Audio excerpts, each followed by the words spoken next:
اللہ اللہ اللہ اللہ اللہ۔ السلام علیکم ورحمۃ اللہ وبرکاتہ۔ وعلیکم وعلیکم السلام ورحمۃ اللہ وبرکاتہ۔ ان الحمد للہ نحمده ونستعینه ونستغفره ونعوذ باللہ من شرور انفسنا ومن سیئات اعمالنا، من يهده الله فلا مضل له ومن يضلل فلا هادي له، واشهد ان لا اله الا الله وحده لا شريك له واشهد ان محمدا عبده ورسوله، اما بعد فان خير الحديث كتاب الله وخير الهدي هدي محمد صلى الله عليه وسلم وشر الأمور محدثاتها وكل محدثة بدعة وكل بدعة ضلالة وكل ضلالة في النار۔ محترم سامعین، حاضرین و حاضرات، ناظرین و ناظرات، کتاب التوحید کے اس درس میں آپ تمام حضرات کا خیر مقدم ہے۔ اللہ رب العالمین ہمارے اور آپ کے مل بیٹھنے کو قبول فرمائے، علم دین، علم نافع سیکھنے، اس کے مطابق عمل کرنے، اس کی دعوت عام کرنے، اور اس راستے میں آنے والی مصیبتوں کے اوپر اللہ رب العالمین ہمیں اور آپ کو صبر کی توفیق نصیب فرمائے۔ کل تک کے درس میں باب الدعاء الی شہادت اللہ الہ الا اللہ، یعنی لا الہ الا اللہ کی گواہی کی طرف لوگوں کو دعوت دینا، اس سلسلے میں اس چیپٹر کے مسائل کا تذکرہ آپ کے سامنے چل رہا تھا۔ کہاں تک پہنچے تھے ہم لوگ؟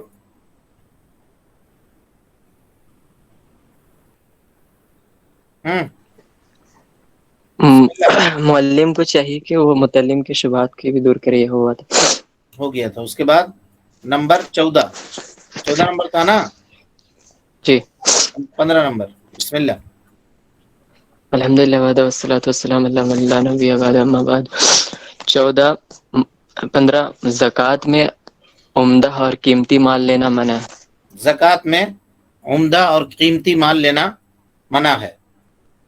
مصنف رحمۃ اللہ علیہ نے اس کو اخذ کیا ہے حضرت معاذ بن جبل رضی اللہ تعالی عنہ کی روایت سے، جس میں نبی صلی اللہ علیہ وسلم نے ان سے کہا تھا وَإِيَّاكَ وَكَرَائِمَ أَمْوَالِهِمْ، خبردار ان کے جو مال، جو عمدہ مال ہیں، ہے نا، جو قیمتی مال ہیں، ان کو لینے سے بچنا۔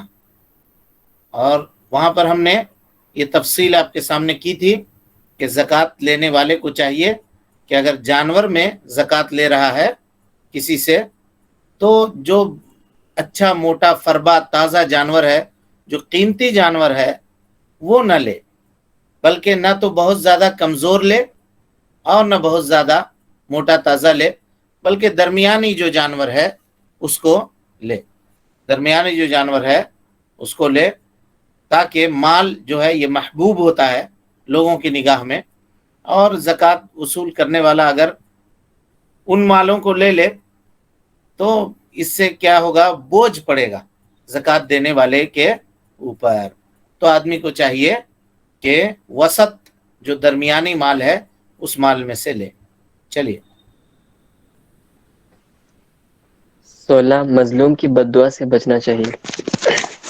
ہاں جی، لیکن یہاں وسط کی بات ہے، وسط کی بات ہے۔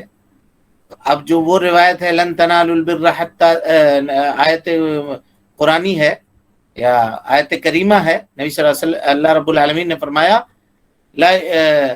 کیا ہے؟ لن تنالوا البر حتی تنفقوا مما تحبون۔ ہاں، کیسے جواب دیجیے گا اس کا؟ وہ صدقہ میں جائے گا، نفل میں۔ نفل صدقہ میں جائے گا، ایک وجہ یہ بھی ہے، اور کمال یہ ہے، یعنی اکمل ترین معاملہ یہ ہے کہ آدمی اس چیز کو خرچ کرے جس کا وہ خود محتاج ہو، سمجھ رہے ہیں؟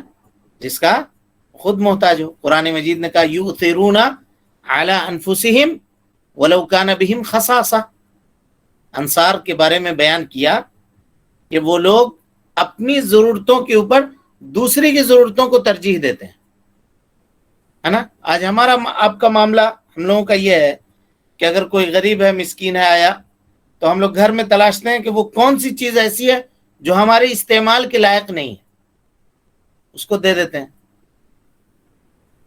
سمجھ میں آ رہی بات؟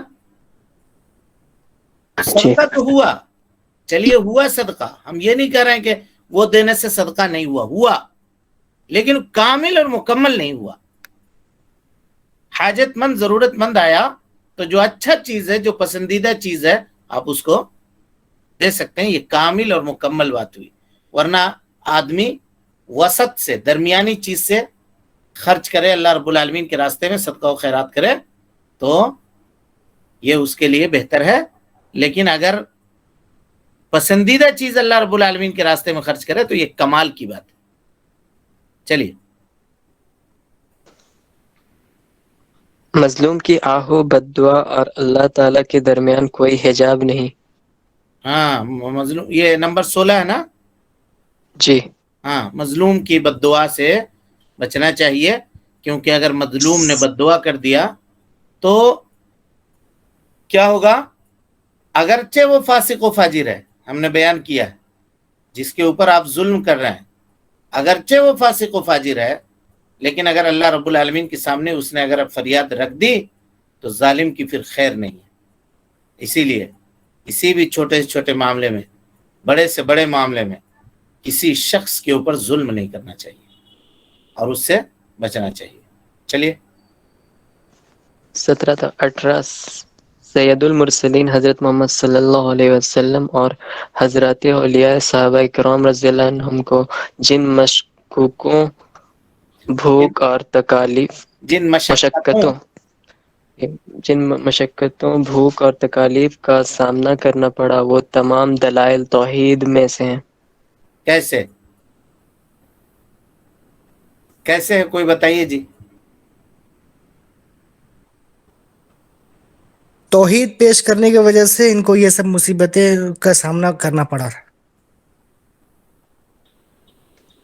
لوگوں نے توحید ماننے بائیکاٹ کی کیا تھا وجہ 3 سے. سال کے لیے. اور کوئی؟ توحید کو ماننے کی وجہ سے. اور کوئی؟ بولیے، اوپن ہے، کوئی بھی جواب دے دیجیے.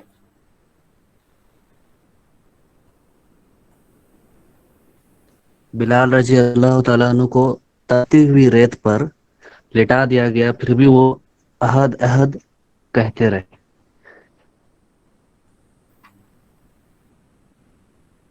مفیز جی پھر سے اس مسئلے کو پڑھیے ایک مرتبہ، سارے لوگ غور سے سنیے،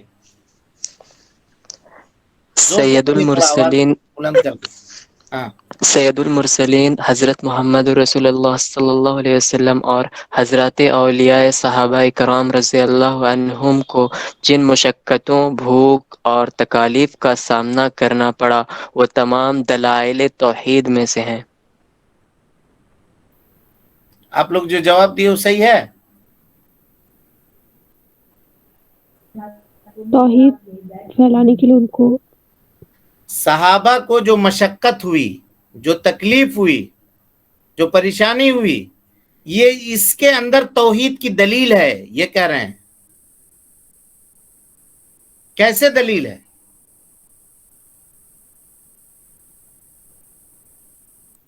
وہ یہ سب صرف ایک اللہ کے لیے کر رہے تھے، ایک اللہ کو ماننے کے لیے.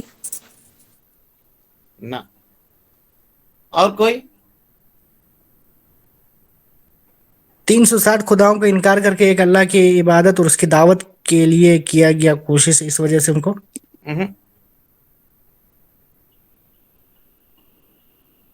توحید پر چلنے سے مشکلیں آتی ہیں. آگے صبر کریں. وہاں تک نہیں پہنچ سک رہے ہیں آپ لوگ، دماغ لگائیے بھوک اور تھوڑا سا پیاس اور. سے شیخ توحید کو اپنا کر اس پہ عمل کر کے اس کی دعوت و تبلیغ میں آنے والی مصیبت تو آئے گی ہی. سورہ عصر کی تفسیر میں ہے، اس میں صبر کرنا ہے، تو یہ توحید کی دلال میں سے ہے. کیسے استقامت. توحید کی دلیل بن جائے گی جی؟ کوئی مار کھا رہا ہے وہ توحید کی دلیل ہے؟